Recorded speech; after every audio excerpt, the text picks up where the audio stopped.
Hey everybody, Christian from Treasure Town here, and today we're going to be unboxing a $75 coin grab bag from Nicely Numismatics. It's round 3 of my grab bag battle on Instagram with Max Silverpicker. So we've been ordering a bunch of cool bags. Nicely Numismatics is somebody that I do a lot of business with and often helps out at Treasure Town behind the scenes, and will be more visible in the coming months. But I lost the last bag by a few dollars, lost the bag before that by a few cents, so I'm trying to claw my way back in there with this one, and I'm going to open this thing up, see what's inside, and we'll get right to hunting. This video is sponsored by Whatnot, a live stream auctions and shopping app that I frequently sell coins and collectibles on. My link at the top of the description gives you $15 off your first order when you sign up through it, so definitely check that out. Plus, it's a great way to support my channel since any buy that you make with a new account gives me a nice bonus too. Hope to see you on some of those auctions. Let's get into the video. And time to cut this open. Again, really no idea what the theme is with this Nicely Numismatics bag. There could be a real wide variety. And I'm just going to open this up a little further. And here we have this bag, like so. And I assume that this will be some currency, but looks like could be a real wide mix. So a true variety of items. I guess we can just start with the items in this rubber banded flip, and we'll see. So right here we've got some world coins. It looks like I saw some Canadian ones, 1946, and that's an earlier 1933 Canadian penny. We've got a 1961 Soviet Union 20 kopecks. We've got a 1907 V-nickel. A 1984, that one looks like it'll be, have some toning. Always look for the doubled ear, but, you can see the neat rainbow toning on the reverse. A solid 1949 D Lincoln wheat cent. I'll have to look if this is a better date for uncirculateds, or what the true value is there. We've got an antique car coin. Unsure. I don't think that these, so far we've gotten too much value, but an 1888 Indian head penny is definitely decent. And then a 1917 S, Mercury silver dime. I'll get the light on it a little bit more, but that's probably going to be worth probably like a floor of $4 or $5, so that's a good one. And then 1955 D, nice wheat penny. Right here you've got a 1927, maybe it's a decent shape, 1927 S Buffalo nickel. Actually could be a slightly, it's like attractive, hasn't been nickedated or anything, so there should be some collector interest in a coin like that. After that we've got this 1960 D. If there's not an error, I'm not sure that this would have particularly much value on it. Here we've got a proof 1973 Washington State Quarter, so that would probably be worth at least $1. And then interesting, this one looks like, let's see if I can read that. It looked probably like a Constantius. And yeah, you can see Constantinus, but I would have to do a little bit more research. We've got, it's sort of a Roman coin, 2 soldiers by probably 2 military standards in the middle. But there's like a floor price on these of like $5 or so in value. With ID, it's probably worth like $10, but I'll have to do some digging. And yeah, I mean, decent coin. Maybe it's, let's see, that HON, I don't know if that means something about Honorius or probably not. Never mind. Here we've got a silver 1942 S 3 pence. These would be sterling silver, produced in the United States at the San Francisco Mint, because Australia was obviously going through some very challenging times during World War II, fighting with the Japanese. Here we've got a 1993 Mobile Mystics Party Like There's No Tomorrow token. February 19th, 2022. Very interesting. Unsure on the value there. Here we've got 1876. That's a solid quarter. Could be worth, $10, call it. So seated quarters, those were produced until 1891. And then we had the Barber quarter, of course, that design go on the dimes, quarters, and half dollars. Here we've got a very laminated reverse 1949 error coin, so that's pretty interesting. Definitely a neat item. Cool. And then we've got a 1940. Does that say Liberty? Let's see. Is there something going on with it? 1940. Oh, wheat. Maybe just Wheaty. I'll have to take a closer look later. And then an AU 1936D. You can definitely see some of the luster there. So that will have some more residual value. Very nice. Awesome. What else do we have? We've got a roll 2000 D, number 3, of 2009, D.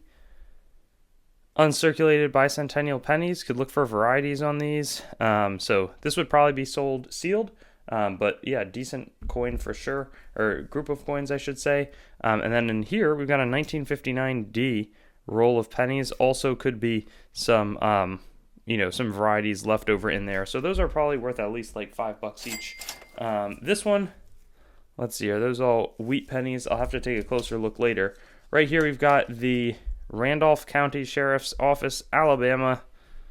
Keepers of the County, Honor, Sacrifice, Pride. Very cool. Randolph County Jail. Interesting exonumia item.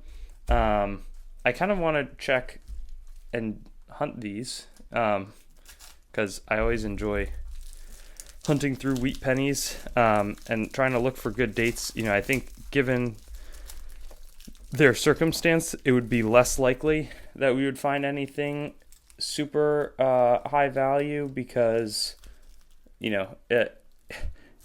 people who are working in coins, if they've got pennies, they normally search them. I mean, I actually have sold unsearched wheat pennies, and I've definitely bought unsearched batches of Wheaties that had tons of value in them, but it's just pretty unlikely, for most people.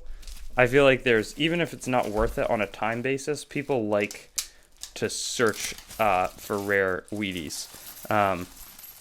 So I can fit them all in my hand, which is good.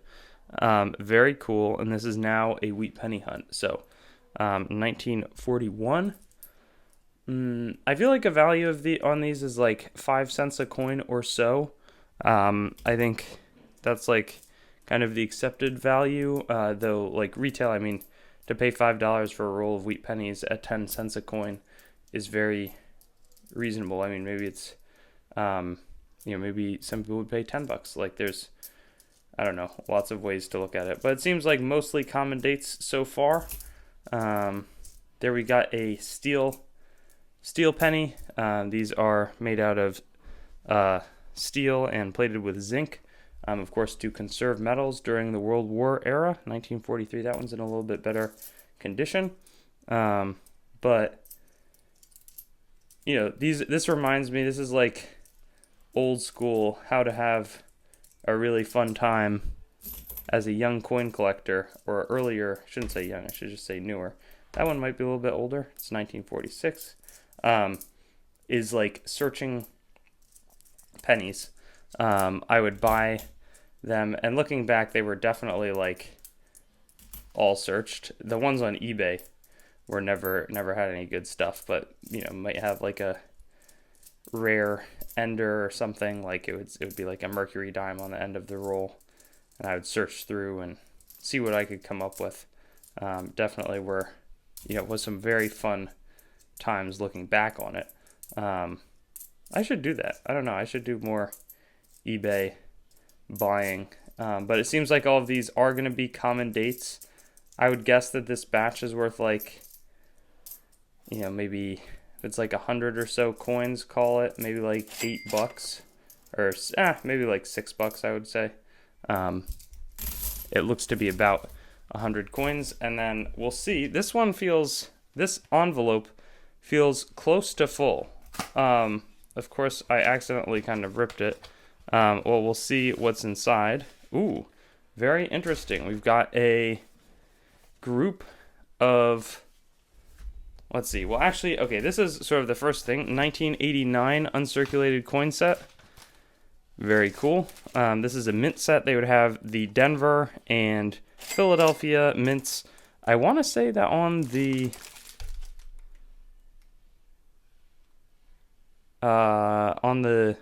quarter, there's like a repunched mint mark possibly to look for. And I'm sure, well, no, actually, I don't think so, because I think 1989 was the last, maybe it's 1987 that I'm thinking of. I want to say they stopped making, the dies in a way that you could have repunchment marks, but it looks like we're going to close things out with a very nifty world currency lot. This will make for a neat, we've got Bolivia, 1,000 Bolivianos. We've got a Kenyan note, 10 shillings.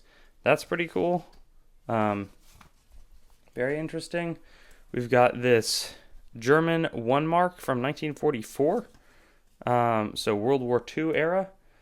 We've got this note, which is possibly, I don't know, old 20 mark, maybe from 1923. 1918. So a true World War I era. 20 mark. Interesting, and they had a really challenging time. 1,000 won from Korea, that looks like a more modern circulating item. A Saudi Arabian 1 rial, and then an Argentinian 500 pesos. So very nice mix right there to close things out. And yeah, really fun hunt. I have to tally up all of the value, but a true grab bag, lots of eclectic items, and I'll hope to be now ahead of Silver Picker after this one, and if not, we're going to have to claw our way back. I think after this, it's going to be a $55 grab bag from KS Numismatics, so I will look forward to filming that and reporting back to you, but excited to see what happens. Thanks for watching the video, and don't forget to like, comment, and subscribe. Also, be sure to visit our website, treasuretown.com, to stay up to date on everything going on the channel and possibly get some great deals on coins and collectibles. We look forward to seeing you on our future videos, and best wishes until then.